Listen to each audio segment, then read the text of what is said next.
அவர்கிட்ட நான் நிறைய விஷயம் கற்றுருக்கேன். நான் அவர்கிட்ட நிறைய வாட்டி சொல்லியிருக்கேன், அவர் எனக்கு ஒரு அப்பா மாதிரி, ஒரு அண்ணன் மாதிரி, ஒரு குரு மாதிரின்ட்டு. இந்த மாதிரி ஒரு சின்ன கிராமத்துலேருந்து வந்து ஒரு வாழைத்தோப்பில் வேலை பார்க்குற ஒரு பையனாக இருந்துட்டு இவ்வளோ கனவுகளை சுமந்து அதுக்கப்புறம் சென்னை வந்து கஷ்டப்பட்டு ஜெயிச்சு எப்படி ஒரு மனிதர் இவ்வளோ வழிகளையும் தாங்கி கொண்டு வாழ்க்கையில் கடந்து வந்தது நான் ரொம்ப ஆச்சரியப்பட்டேன்.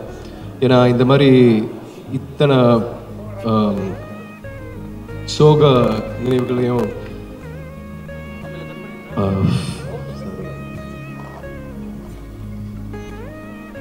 அதாவது அந்த மாதிரி விஷயத்த ஒரு படமாக இருக்கிறது வந்து ஒரு அசாத்தியமான விஷயம்.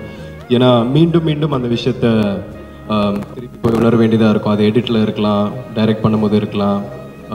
ஸோ அது ஒரு மிக கஷ்டமான விஷயம். அது பயங்கரமாக வளைச்சிருக்கோம் சாருக்கு. ஸோ ஆனால் இருந்தாலும்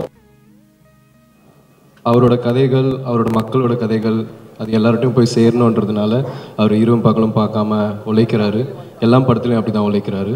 ஸோ அவரை வாழ்த்த எனக்கு வயசு இல்லை. ஆனால் இருந்தாலும் ஹார்ட் ஒர்க் அண்ட் விடாமுயற்சி இது ரெண்டு விஷயம் வந்து நான் முதல்ல நேரடியாக பார்த்தது வந்து எங்கள் அப்பாட்ட, அதுக்கப்புறம் மாரி செல்வராஜ் சார்கிட்ட தான். ஸோ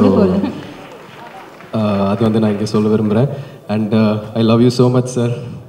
தேங்க்யூ, நன்றி, தேங்க்யூ. ஐ திங்க் நீங்கள் பேசும்பொழுது ஒரு பெரிய இம்பேக்ட் இருக்குன்னு நினைக்கிறேன். அவரோட ஒர்க் பண்ண எக்ஸ்பீரியன்ஸில் ஏதோ ஒன்று உள்ளே ஓடிக்கிட்டே இருக்குது. லாட் ஆஃப் எமோஷன்ஸ் அது கன்வே ஆகிற மாதிரி ஒரு ஃபீல். உங்களுக்கு என்ன தோணுச்சு இந்த வாழை ட்ரெய்லர் பார்க்கும்போது? வாழை பற்றி இங்கே படம் பார்த்து அதாவது ட்ரெய்லர் பார்க்கும்போது இந்த மாதிரி ஒரு சின்ன கிராமத்துலேருந்து வந்து ஒரு வாழைத்தோப்பில் வேலை பார்க்குற ஒரு பையனாக இருந்துட்டு இவ்வளோ கனவுகளை சுமந்து அதுக்கப்புறம் சென்னை வந்து கஷ்டப்பட்டு ஜெயிச்சு இங்கே வந்து உட்காந்துருக்கிறாருன்னா அதுக்கு மெயின் காரணம் வந்து அவரோட உழைப்பு தான், அவர் தன்னம்பிக்கை தான், விடாமுயற்சி தான். ஸோ அவர்கிட்ட நான் நிறைய விஷயம் கற்றுருக்கேன். நான் அவர்கிட்ட நிறைய வாட்டி சொல்லியிருக்கேன், அவர் எனக்கு ஒரு அப்பா மாதிரி, ஒரு அண்ணன் மாதிரி, ஒரு குரு மாதிரின்ட்டு.